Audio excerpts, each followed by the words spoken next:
Hello বন্ধুরা, good morning. কেমন আছো তোমরা সবাই? আশা করি ভালো আছো। পায়েল লাইফস্টাইলের নতুন একটা ব্লগে তোমাদের সকলকে অনেক অনেক ওয়েলকাম ও অনেক অনেক ভালোবাসা জানিয়ে আজকের ব্লগটা এখান থেকে স্টার্ট করছি। তবে হ্যাঁ, এই ব্লগটা কিন্তু সানডের, যেহেতু আমি সানডে মানে রবিবারে পরদিন সোমবারে শিব পুজো করেছিলাম, তো সেই জন্য ওই ব্লগটা আগে দিয়েছি আর সানডে ব্লগটা আজকে দিচ্ছি। তো তোমরা প্লিজ এই ব্লগটা পুরো দেখো, আশা করি ব্লগটির কিছু হলেও ভালো লাগবে। আর আমার অনেক বন্ধুরাই কিন্তু জানে যে আমাদের এই ক্যাম্পে সানডে মানে ইডলি ধোসা, মানে সকালবেলায় প্রত্যেকটা ক্যান্টিনে ইডলি ধোসা পাওয়া যায়। তো ব্রেকফাস্টে কিন্তু ইডলি ধোসাই হয়ে থাকে, মাঝে বেশ কিছুদিন খেয়েছিলাম না। তো আজকে আবার দেখছি সোনার পাপা নিয়ে এসেছে, তো ধোসা এনেছে, তো ওনার কিন্তু খাওয়া হয়ে গেছে গরম গরম। আর এটা কিন্তু সাধারণত গরমই ভালো লাগে খেতে, কিন্তু কি করব, আমাদের খেতে লেট হয়ে গেল। আর এদিকে দেখো বাবু হচ্ছে খেয়ে জামা কাপড়গুলো আয়রন করে দিচ্ছে। ওই যে সেদিন পার্কে ঘুরতে গেছিলাম সেই দিনের কিছু ছিল, আরও কিছু জামা কাপড় মানে জমে গেছিলো, সেগুলো একেবারে আয়রন করে দিচ্ছে। আমার সময় হয়ে উঠেছিল না, এই আর কি। তো বন্ধুরা, এরপর চলে এলাম প্রায় অনেকটা সময় পর সোনা আর মাম্মাকে নিয়ে। তো আমার দুই সোনাকে কিন্তু স্নান করিয়ে দিয়েছি, আর ঘড়িতে কিন্তু এখন 11টা বাজে। তো ওর পাপাও কিন্তু স্নান করে নিয়েছে। আর বুঝতে পারছো সানডে, তো আজকে ডিউটির চাপ নেই অতটা, তো সেই কারণে হচ্ছে কাজগুলো আরামসে করছি আমি। তো সমস্ত কাজ হয়ে গেছে, এখনও রান্নাবান্না বাকি আছে। আর প্রচণ্ড মানে রোদ্র গরম পড়ছে, তো ভাবছি আগে রান্না করে তারপরে স্নান করবো। হাই কর দে। তো বন্ধুরা, আমার সোনাদের দুষ্টুমি দেখলে কেমন লাগলো কমেন্টে কিন্তু জানাবে অবশ্যই। তো চলো এবারে যাওয়া যাক বেলকনিতে। তো সকালবেলা এত পরিমাণে রৌদ্র দিচ্ছিল যে বড় বড় কাঁথাগুলো ধুয়ে কিন্তু আমি এই বেলকনিতেই মানে শুকোতে দিয়েছিলাম, শুকিয়েও এসেছিলো প্রায়। তো এরই মধ্যে বৃষ্টি এসে মানে ঝমঝম করে মানে এত পরিমাণে বৃষ্টি এসে কাঁথাগুলো ধরো প্রায় ভিজেই গেছিলো। তো আবারও দেখছি বৃষ্টি ছেড়ে গেছে আর হাওয়া বাতাস চলছে। তো আমি ভাবছি কাঁথাগুলো আবার বেলকনি একটু বাইরের দিকে বার করে দিই, তাহলে শুকিয়ে যাবে। আর এই বৃষ্টির জন্য না মানে এত পরিষ্কার হতে হচ্ছে জামা কাপড় নিয়ে, মানে বলে বোঝাতে পারবো না। তো এদিকে দেখো আমার জামা কাপড় দেওয়া হয়েও গেছে, আর এই যে আমার দুই ছানা দেখো আমার কাছে চলে এসেছে, মানে যেখানে যাব সেখানে আমার পিছনে পিছনে ঘুরতে থাকে। তো এরপর চলে এলাম রান্নাঘরে। তো আজকে কিন্তু রান্না সেরকম কিছুই নেই, আর বুঝতে পারছো সানডে মানে মাটন বা চিকেন কোনো একটা কিছু হয়ে থাকে আমাদের।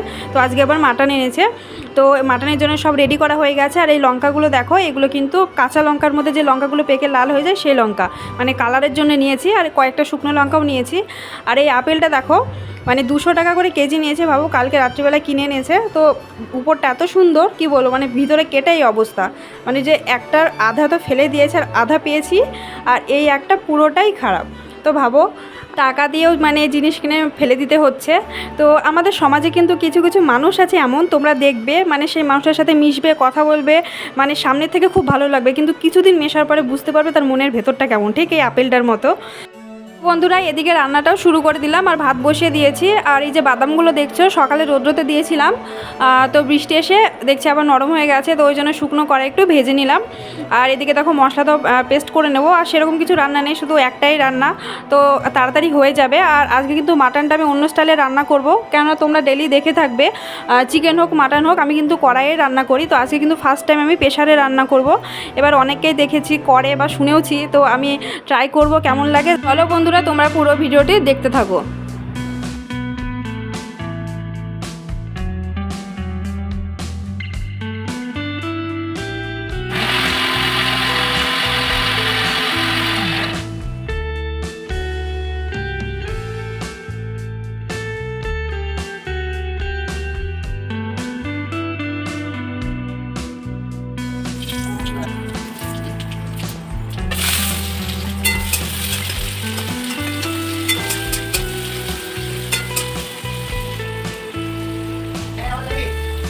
তো বন্ধুরা, তোমরা এখানে দেখছো আমি কিন্তু মাটন রান্না করার জন্য পেঁয়াজটাকে ভেজে নিচ্ছি। আর এই পেঁয়াজ ভাজার সময় তোমরা পেঁয়াজের সামান্য একটু চিনি দিলে পেঁয়াজের কালারটা কিন্তু লাল হয়ে থাকবে, আর লবণ দিলে কিন্তু পেঁয়াজটা তাড়াতাড়ি ভাজা হয়ে যাবে।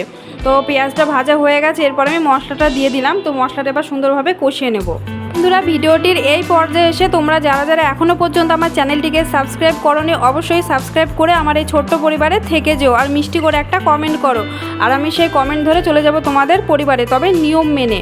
আর যেসব দিদি ভাইরা আমাকে সাপোর্ট করে বা আমার সোনাদেরকে অনেক ভালোবাসা দেয়, অনেক মিষ্টি মিষ্টি কমেন্ট করে, সেই সব দিদি ভাইদেরকে অনেক অনেক ধন্যবাদ ও অনেক অনেক ভালোবাসা। তো বন্ধুরা, তোমাদের সাথে কথা বলতে বলতে এদিকে কিন্তু আমার মশলাটাও কষানো হয়ে গেছে, আর ওর মধ্যে মাটনটাও দিয়ে দিয়েছি। তো মাটনটা এবার সুন্দরভাবে কষিয়ে নেব, আর এই মশলাটার মধ্যে সামান্য একটু আমি জল দিয়ে ঢেকে দেবো, তাহলে মাটনটা সুন্দরভাবে কষানো যাবে।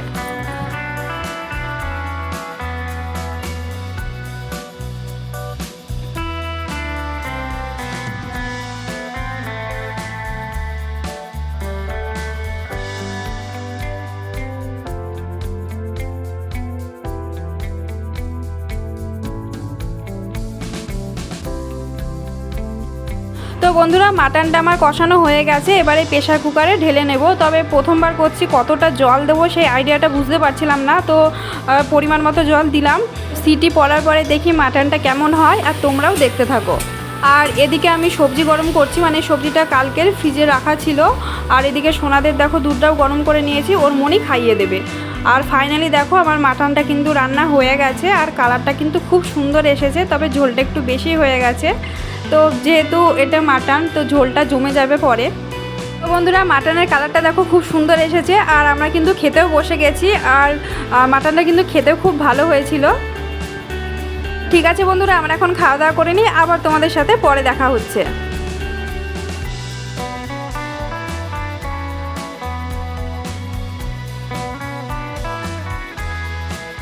তো বন্ধুরা তারপর চলে এলাম একদম সন্ধ্যাবেলায়, এখন 8টা বেজে গেছে, তো একটু বাইরে যাচ্ছি।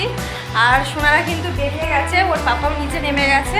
তো চলো তোমাদেরকেও সঙ্গে নিয়ে যাব, আর কোথায় যাব কি করব তোমরাও সাথে দেখতে থাকো। তো চলো যাওয়া যাক। মামা টাটা টাটা টাটা।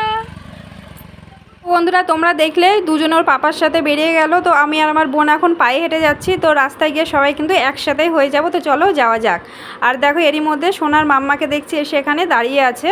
তো ওর পাপার গাড়িটা ওর পাপার একটা ফ্রেন্ডকে দেবে, কোনো একটা দরকার ছিল। তো আমরা সবাই মিলে এখন পায়ে হেঁটেই যাব, আর সেরকম কিছু নেই। তো কোথায় যাব চলো আমাদের সাথে। আর অনেকদিন পর বাইরে বেরোলাম, তো ভালো লাগছিল, আর প্রচণ্ড গরমও লাগছিল। আর মাম্মা সোনু দেখো যাওয়ার সময় কিন্তু বেশ ভালোভাবে যাচ্ছিল, কিন্তু আসার সময় প্রচণ্ড পরিমাণে মানে বিরক্ত করছিল, আর কোলে থেকে নামতেই চাইছিল না। তো দেখো আমি পার্লারে এসেছিলাম, তো তারপর ওখান থেকে পুজোর জন্য ফল নিয়ে চলে এসেছি। আর সেরকম কোথাও যাইনি, তাই তোমাদের সাথে সেগুলো শেয়ার করিনি, একদম চলে এসেছি আমাদের রুমে। তো এসে দেখে এই যে গরুগুলো দাঁড়িয়ে আছে, আর দেখো ওই সাদা গরুটা খুব সুন্দর লাগছে দেখতে। আর আমার সোনাকে আর মাম্মাকে দেখো এত পরিমাণে সাহস হয়েছে, গরুগুলোকে মানে পাথর নিয়ে ছুটছে, আবার হাতে করে নিয়ে বলছে নিয়ে খা খা, তাই বলছে, মানে খেতে দিচ্ছে। আর এই গরুটা ভাবছে কি যে মানে কোনো খাবার দেবো হয়তো। তো আমার ওই যে হাতের কাছে চলে আসছে, তো যেহেতু আমরা ফল এনেছি কিনে, তো ওখান থেকে একটা ফল আমার বোন বার করে দিচ্ছিল, তো খেতে চাইছিল না, পরে কেটে এনে দিয়েছিল সব গরুগুলোকে এক পিস করে। আর তোমরা আমার সোনা মামার সাহসটা দেখো, মানে একটুও ভয় পাচ্ছে না, মানা করলেও শুনছে না। আর এই গরুগুলো জানো তো প্রচণ্ড ভালো, মানে মারে না, মানে যেহেতু ক্যাম্পের ভিতরেই থাকে, তো সারাদিন রাত্রি দেখতেই পাচ্ছ, তো ওই জন্য মানুষের সাথে সাথে থেকে ওরা ওর মানুষগুলোকে মারে না, চিনে গেছে। আর এই গরুগুলোকে দেখে না আমাদের বাড়ির গরুর কথা মনে পড়ছিল, মানে একসময় ছিল এখন নেই, তবে আমাদের বাড়ির গরুটাও ভালো ছিল, মানে মারতো না, কাছে গেলে হাত বুলে দিতাম, কিছু বলতো না।